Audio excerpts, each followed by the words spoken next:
Olá, alunos do Sistema Universidade Aberta do Brasil, Universidade Federal do Tocantins, licenciatura em Química. Vamos para a semana 4 da disciplina SHED, Sociedade, Cultura e História da Educação. Hoje nós vamos falar sobre Sociologia e História da Educação nos séculos XVIII, no século XIX.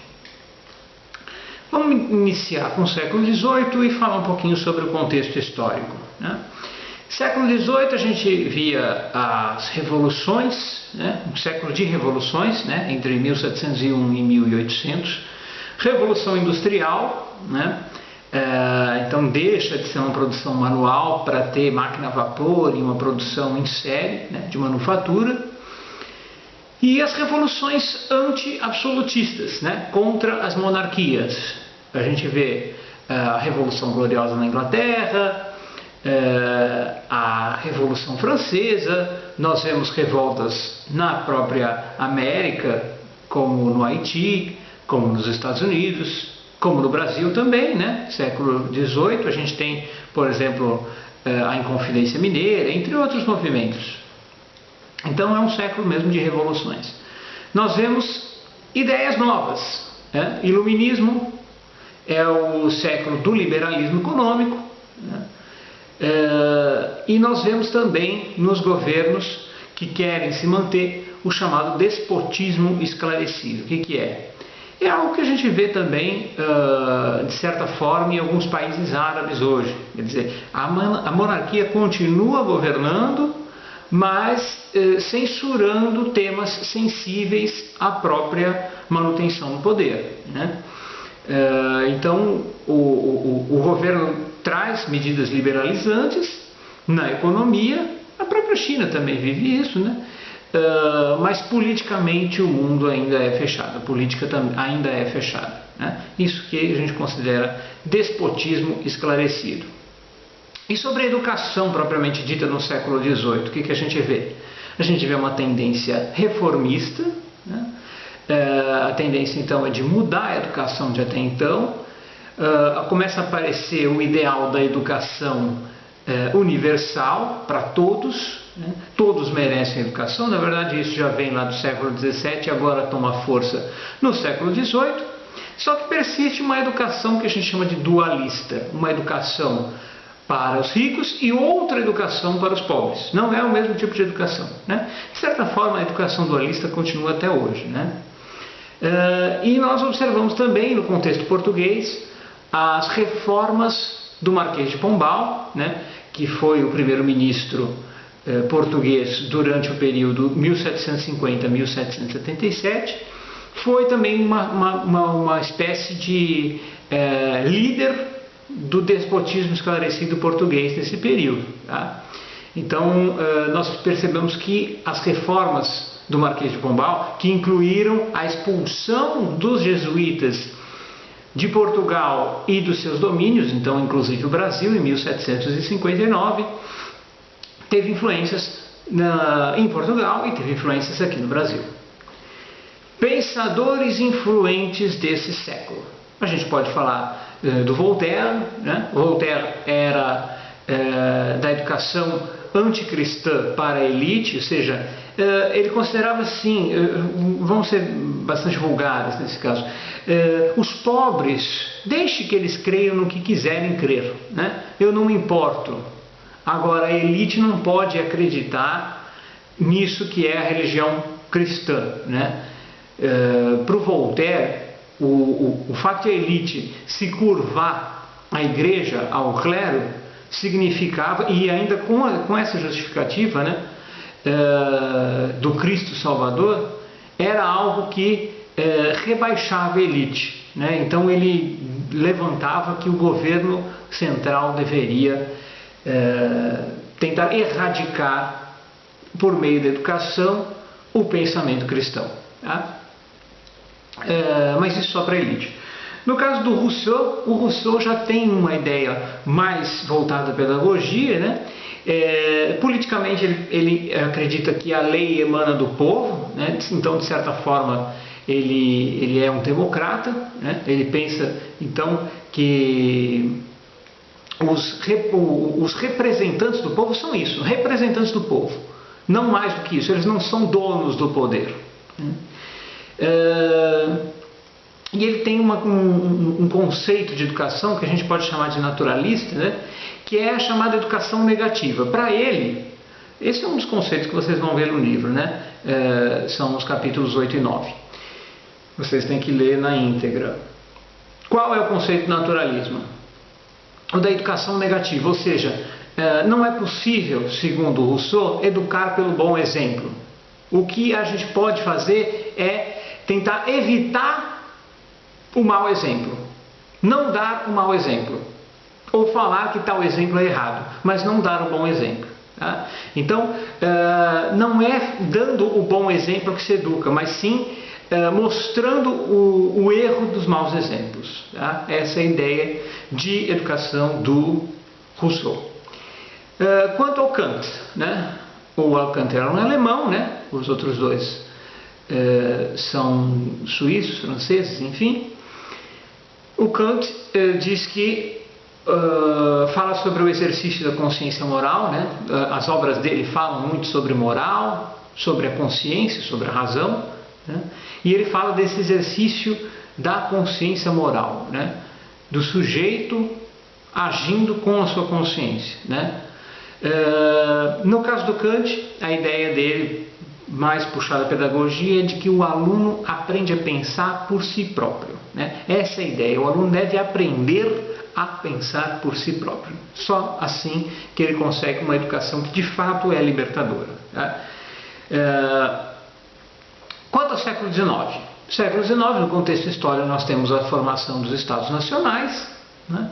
Inclusive a libertação da América Latina, então surgem Estados Nacionais, muitos dos Estados Nacionais sul-americanos e latino-americanos estão comemorando o bicentenário da independência, né? Nessa década de 1810, muitas independências, o Brasil tardou um pouquinho, foi para 1822.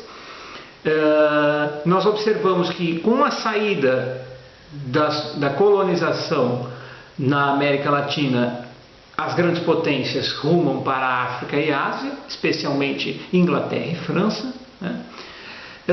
E a gente observa também um aprofundamento das disparidades sociais, ao mesmo tempo em que surge uma classe média, né?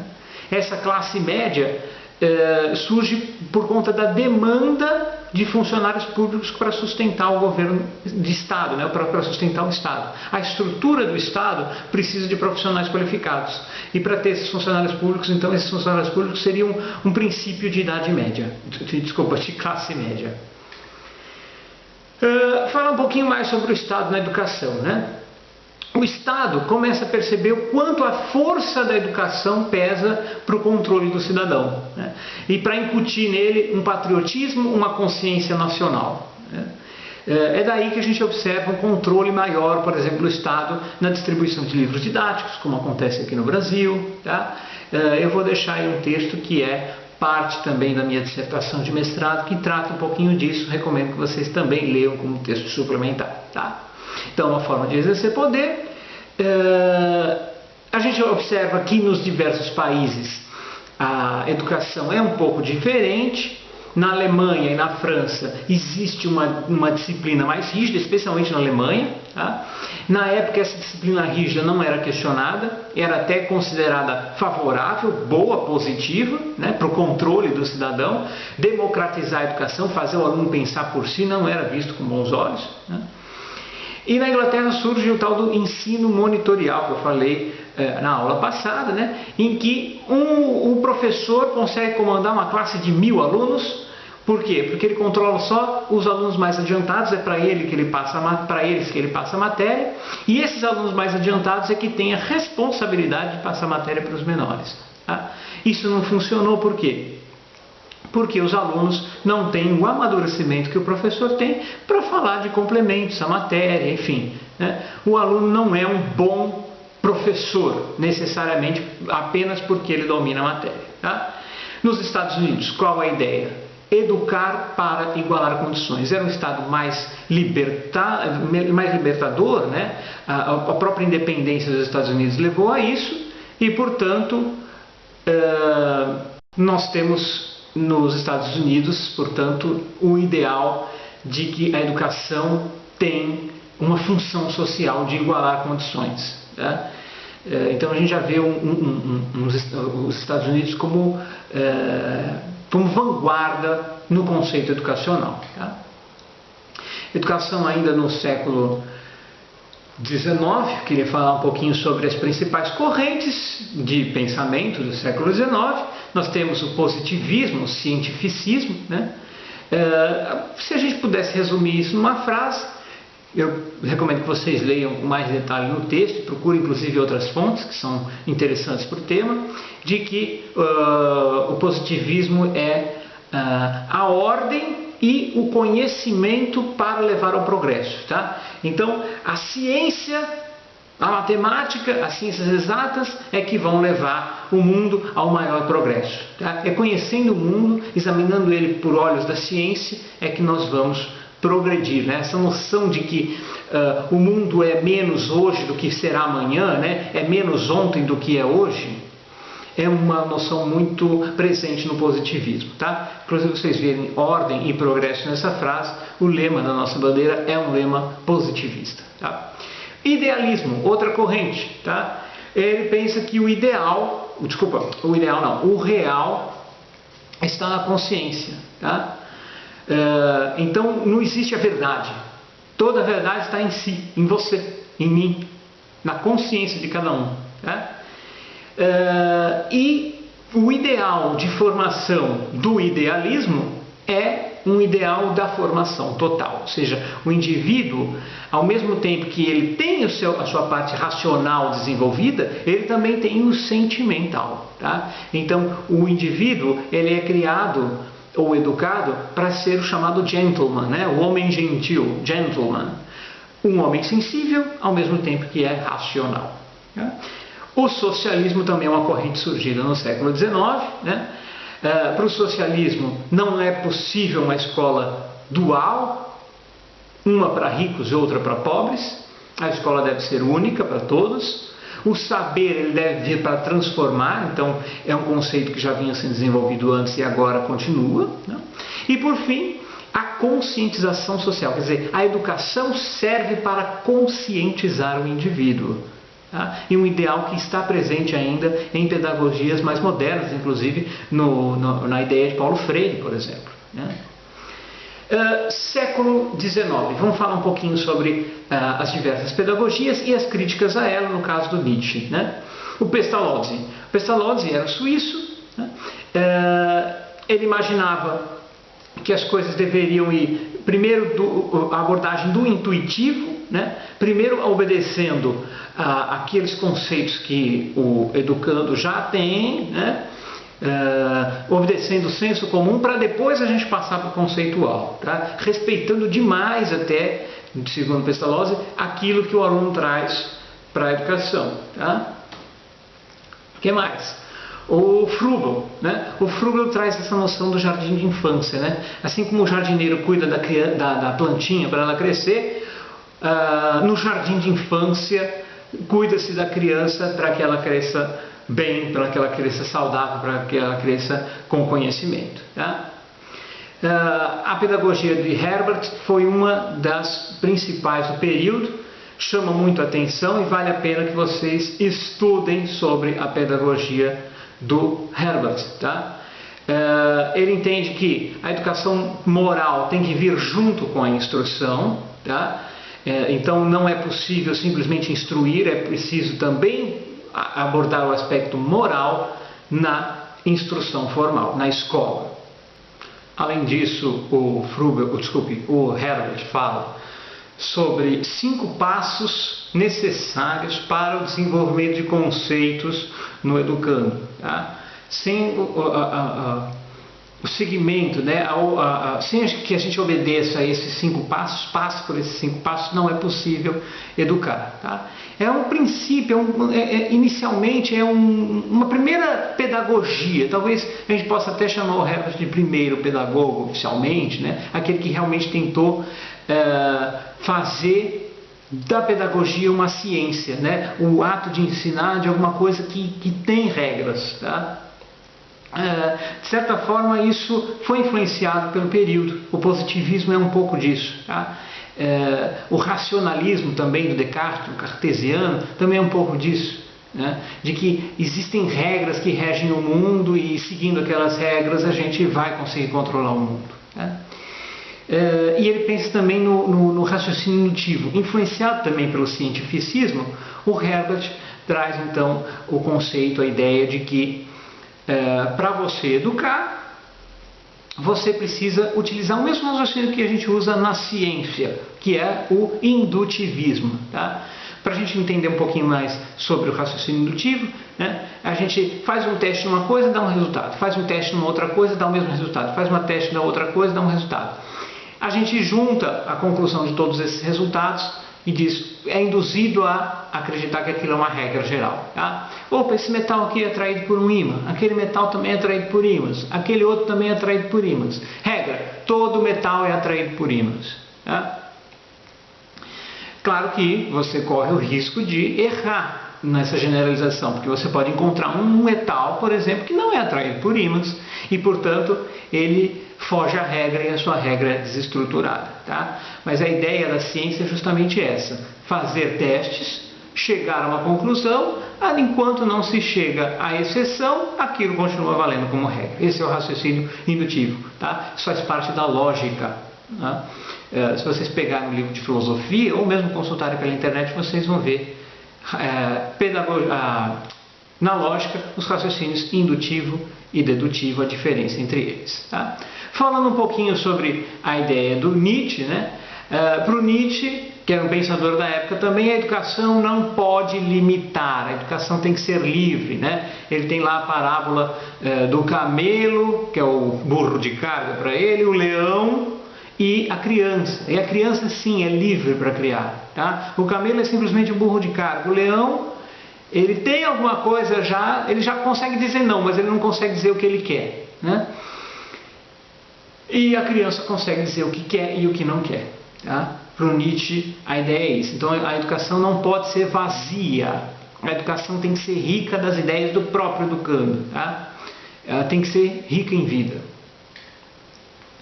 E no Brasil, o que a gente pode falar sobre a educação brasileira no século XVIII, para começar? Educação nas reduções, né? Nas missões, a redução, a gente chama as missões também de reduções, porque os índios ficavam restritos a uma pequena área, né? Que é aquela área da missão. Tá? Eles só plantam ali, eles convivem ali, então eles não são mais livres, eles ficam reduzidos a uma pequena parte de terra. Né? A educação, nesse caso, é jesuítica também, né? Existe um controle da metrópole, um controle metropolitano, um controle de Portugal sobre a educação brasileira nessa época, no século XVIII. Nós ainda somos colônia nessa época. Né? Ocorre a expulsão dos jesuítas, é um fato importante do século XVIII também, em 1759, só que até 1772 ninguém assume. Finalmente, em 1772, existe a instituição oficial do ensino público. Então, agora passa, né, a responsabilidade do ensino das mãos dos religiosos para o poder público. Claro que essa transição foi, de certa forma, caótica. Né? Quem é que ia educar nessa época? Outras pessoas assumiram a educação. Tratava-se de uma educação que não era chancelada pelo Estado, né? Pelo governo da metrópole. Desculpe. Havia no Brasil ensino técnico, ensino de ofícios, né? Era um ensino não formal, que depois era certificado. Então o sujeito era um aprendiz, ele ficava aprendendo o ofício, sei lá, sapateiro, marceneiro, costureiro, enfim. E depois que ele aprendia aquele ofício, ele era certificado. Tá? Na elite, embora não houvesse uma educação tão avançada, de vanguarda no Brasil, né, a elite discutia as ideias iluministas, tá? De educação, inclusive. Tá? Então, ao contrário do que se imaginava até então, existia uma elite que estava interessada e apreciava as ideias iluministas presentes na Europa. Educação no período joanino, ou seja, depois da chegada de Dom João VI, a família real, fugindo de Portugal, promove o Brasil a vice-reino, né? E passa a ter a sede da corte na cidade do Rio de Janeiro, né? Portanto, a gente chama de município da corte, nessa época, a cidade do Rio de Janeiro, como se fosse um distrito federal hoje para a República, né? Nesse vice-reino, né? Quando o Dom João VI chega, ele começa a criar instituições, várias instituições que são a favor da educação ou tem alguma relação com a educação. Imprensa régia, por exemplo, né? Em 1808 nós comemoramos os 200 anos da imprensa brasileira, né? Em especial da imprensa oficial. A Biblioteca Nacional surgiu também nessa época. O Jardim Botânico do Rio de Janeiro é um local de estudos de biologia, também surgiu nessa época. O próprio Museu Nacional, que também é no Rio de Janeiro, surgiu nessa época por fundação de ordem do Dom João VI, enfim. Tá? Ele também traz algumas missões culturais, por exemplo, missão cultural francesa, com o Debré, por exemplo, enfim, outros, vocês vão ver lá no livro. Essas missões culturais acabam arejando não só as artes, mas também a educação brasileira, tá? Com novas ideias. Embora nem todas tenham sido aproveitadas, mas eles trouxeram isso para o Brasil. Tá? Nessa época ainda o Brasil não é independente, né? A educação acaba observando novos cursos, mas são cursos isolados, não são cursos universitários, por exemplo, né? Não é uma universidade, a universidade no Brasil só surge mesmo no século XX. E você vê também academias militares, quer dizer, a educação para o militarismo, ela já começa a ser formal. Tá? Aqui no Brasil começam a se formar militares, uma vez que Portugal estava parcialmente ocupado pelas tropas napoleônicas. Existe um interesse da coroa portuguesa em criar quadros militares aqui no Brasil. Tá? No Brasil Império, então o período de 1822 a 1889, esse finalzinho depois da proclamação da República a gente vai estudar no século XX, é o que o livro da Aranha faz, nós vamos fazer também, tá? Porque o conteúdo, só para relembrar, desta aula são os capítulos 8 e 9. Tá? Vamos passar por nível de ensino. Primeiro, ensino fundamental. A Constituição de 1824 estava lá no papel, universalizado o ensino básico de primeiras letras. Só que, na prática, isso não aconteceu. Em 1867, por exemplo, eram apenas 10% da população em idade escolar que frequentava os bancos escolares. 10%. Tá? Então, uma educação que pretendia ser universal só atendia 10% das pessoas. Tá? Até recentemente, a educação fundamental não era universal. Tá? Isso aconteceu há talvez uma década, 2 décadas. Tá? Nesse governo Fernando Henrique, início de governo Lula. Tá? Foi durante a década de 90 que a gente conseguiu universalizar, ou praticamente universalizar o ensino fundamental. Né? O analfabetismo em 1890 batia em 2/3 da população, mais de 2/3. O que significa isso? De cada 3 pessoas, 2 eram analfabetas. Tá? Então a educação era muito precária no país.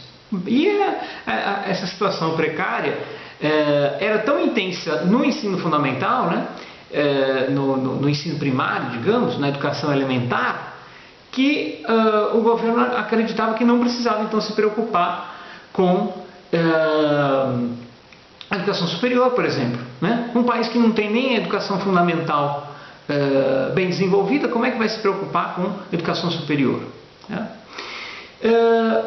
Mas essa situação precária não atingia, obviamente, a elite. Né? A elite tinha outros meios de se sustentar, né? E de sustentar a educação. Reforma Educacional de 1834. Essa reforma, depois vocês vão ler um texto complementar, até que eu vou deixar para vocês, fala um pouquinho melhor do que o livro, tá? Vocês podem ler para comparar o que diz cada texto. Né? Ele descentralizou a educação elementar, ou seja, antes não eram estados, eram províncias, né?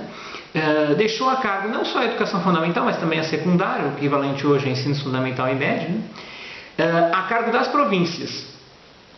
E e das primeiras letras, né? E o ensino superior que ficava no governo central. Na prática, apenas a educação básica, ou a educação elementar, que seria o equivalente ao ensino fundamental hoje, é que de fato foi passado para as províncias. O secundário, a gente já vai falar, né? O secundário, ele tinha uma separação muito grande da educação elementar, pareciam sistemas de ensino completamente diferentes, enquanto em outros países, especialmente na Europa, eles estavam integrados, né? O secundário tinha um aspecto de continuação, ou de complemento, ou de suplementação dos estudos fundamentais, né? Existia uma continuidade. Aqui o secundário parecia um outro mundo, né? E esse reflexo a gente vê até hoje, né? A gente vai discutir isso um pouco mais para frente, uma possível reforma do ensino médio. O ensino médio, pelos críticos hoje de educação, pelos especialistas, é o nosso calcanhar de Aquiles ainda da educação brasileira, tá? O ensino fundamental meio que achou o que ele quer ser, o ensino superior também, e está faltando o ensino médio saber o que ele quer ser. Nós vamos discutir esse tema um pouco, quem sabe também nos momentos presenciais. Então, no papel ele foi descentralizado, né, em 1834, só que em 1837 é criado o Colégio Pedro II, que é o padrão nacional. Todos os secundários, todos os colégios que oferecem ensino secundário no país têm que seguir o programa do Colégio Dom Pedro II, né? E com isso existe um engessamento da educação. É preciso seguir o programa e talvez até os materiais didáticos que são escritos pelos professores do Pedro II. Tá? Muitos livros didáticos vocês vão ver que são livros que vêm da França, traduzidos, enfim, ou usados inclusive no original, e outros são adaptados pelos professores do Pedro II, e esses livros, esse material é o padrão para o Brasil inteiro. Só que tem um outro aspecto, vocês vão ver também no outro artigo, né? Que é o fato de que você não precisa ter o secundário para entrar na universidade. Portanto, essa educação aí, que seria equivalente ao secundário, que é uma pré-universitária, passa a ser propedêutica. O que é propedêutico? Propedêutico é aquilo que prepara para o próximo passo, né? Então você está se preparando para dar um próximo passo, isso é propedêutico. Esse primeiro passo é propedêutico. Tem um passo, depois o segundo passo. O primeiro passo é propedêutico, ele é preparatório para o segundo passo. Então, se ele é preparatório, ele é propedêutico, né? Então a educação é propedêutica. Que até hoje, se você for ver nas escolas particulares do ensino médio, você vê uma educação propedêutica. Ou seja, ela não é uma educação profissionalizante, uma educação que para ali. Ela é sempre uma educação para, vocês vão ver isso na faculdade, vocês vão ver isso na faculdade. Ela é sempre preparatória para o vestibular, por exemplo, né? E nessa época, com a falta do Estado na educação secundária, porque as províncias não querem pegar aquilo que não é certificado, e elas tentam fazer com que outros colégios do Brasil também se equiparem ao Pedro II, e elas não conseguem, então elas deixam de oferecer secundário. E o secundário, então, volta para a mão dos religiosos. É um retrocesso, de certa forma, que acontece só no Brasil. Os religiosos retomam a educação. Eles são, de certa forma, expulsos de Europa. Os Estados Unidos também tentam separar um pouco o religioso da educação. E eles voltam com força aqui no Brasil. Por exemplo, em São Paulo, com o Colégio São Luís, inicialmente em Itu, depois em São Paulo. Esse Colégio São Luís ainda existe. O Mackenzie também existe lá em São Paulo. E o Colégio Americano de Porto Alegre. Tá? São colégios religiosos aqui do Brasil. E em relação ao ensino superior, o que a gente pode falar? A elite seguia indo estudar em Portugal, nas cidades de Coimbra, Universidade de Coimbra, e na Universidade de Évora, né? Que na época eram as duas grandes universidades. Hoje ainda Coimbra é forte. Em Portugal, outras universidades, como a Universidade do Porto, a Universidade de Lisboa, acabaram ganhando força por conta do tamanho das cidades também, né? O que mais? Nós podemos falar sobre educação superior. No Brasil, criação dos primeiros cursos jurídicos na cidade de Olinda, Faculdade de Direito, e também em São Paulo, no Largo de São Francisco. Hoje, essa segunda escola está incorporada à Universidade de São Paulo, né? E também nós temos o curso lá em Olinda. Criação de institutos isolados para oferecer determinados cursos superiores, mas esses são casos realmente bastante pontuais. É uma escola de farmácia, por exemplo, em Ouro Preto, aí você vê uma escola de agronomia ou agricultura numa outra cidade, enfim, são cursos técnicos e superiores, né? Em alguns casos superiores também, mas são cursos que não estão agrupados em universidades. Isso só vai acontecer mesmo no Brasil no século XX, como eu acabei de falar, né? O diploma superior destacava o seu portador. Quem tinha diploma superior tinha destaque social e econômico, e ele acabava servindo a uma camada intermediária, vamos chamar de classe média, né? Se a elite ia estudar no exterior e os pobres não tinham acesso ao nível superior, quem dera até ao nível fundamental, né? Então ele servia a uma elite, uma subelite, né? Uma classe média crescente que servia ao Estado, né? Funcionários públicos, por exemplo, que precisavam saber direito, por exemplo, né? Sobre outros cursos no Brasil Império, nós víamos algumas escolas normais, escolas, portanto, de formação de professores, das quais a mais notável, criada na década de 1830, foi a Escola Normal de Niterói. Tá? Niterói é uma cidade próxima ao Rio de Janeiro, né? Foi a principal escola normal, a escola de formação de professores, mas foi um caso realmente bastante isolado no Brasil, não se preocupava tanto com a formação de professores. A maioria eram homens, e depois a gente vai vendo um avanço no quadro, né, uma proporção de mulheres cada vez maior, até que no início do século XX a gente já vê essa educação, pelo menos a fundamental, mais na mão das professoras mulheres do que na mão dos homens. Tá? Existe um crescimento do ensino técnico bastante forte. Iniciou no período joanino com o Colégio das Fábricas, criado pelo João VI, portanto, e depois a gente vê as casas de educandos artífices e depois os liceus de artes e ofícios, alguns existentes até hoje, persistentemente ainda existem liceus de artes e ofícios, dos quais eu gostaria de destacar ainda o Liceu de Artes e Ofícios de São Paulo, sobrevive bravamente lá, né? Oferecendo educação de qualidade, inclusive, tá? O método intuitivo e as lições de coisas é o que a gente pode destacar na pedagogia brasileira. Ainda não existe uma pedagogia brasileira, destaque para nomes, né, que no século XX vão se destacar, a gente conhece, né, são nomes do Brasil do século XX. No século XIX não tem tantos nomes de destaque, não existe nada genuinamente brasileiro, mas existe aquilo que a gente chama de nacional, né? O método intuitivo e as lições de coisas que são importadas, especialmente da França. Tá? A ideia principal, ler o mundo visível pela observação. Tá? Essa é uma ideia. E o que significa isso? Significa que o educando, a ideia inicial ali, né, do educando conseguir chegar às próprias conclusões. Tá? Então, intuitivamente, fazendo testes, fazendo exames, examinando a natureza, talvez até pelo método científico, né, o próprio aluno conseguiria incorporar o conhecimento. Tá? Uma ideia que a gente poderia, de certa forma, relacionar com o construtivismo, por exemplo. Tá? Se funciona ou não funciona esse processo, é uma coisa que depois a gente pode discutir nos momentos presenciais, mas a ideia era essa. Então, focos da aula. Século XVIII, reformismo antissectário. Tá? Então, era para apagar a evidência de seitas, de religiões na educação. Século XIX, a educação na mão do Estado. Né? A pedagogia era enxergada como limitante. Tá? Era preciso, os pensadores achavam que a pedagogia precisava ser mais ampla, libertadora do aluno. Tá? Então crescem as críticas à educação de então. E no Brasil?